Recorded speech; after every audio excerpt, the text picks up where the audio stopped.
Gadovi đavoli.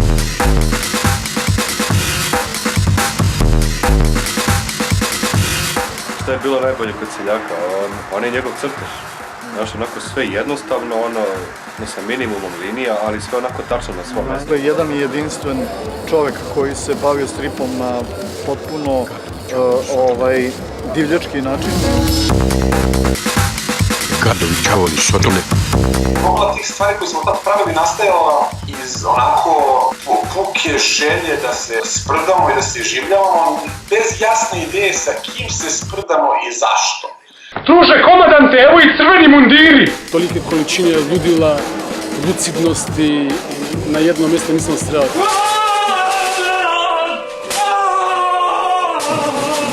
Sva ta naša kreativnost, sad taj pes je krenuo, je udario i onda se slego na kraju. Mislim, prosto toliko je bilo intenzivno da to ne može onda da se nešto previše dugo da traje prirodni stvari. Vremeno se čovjek pomiri s tim. Svi kradu, majku im jebem!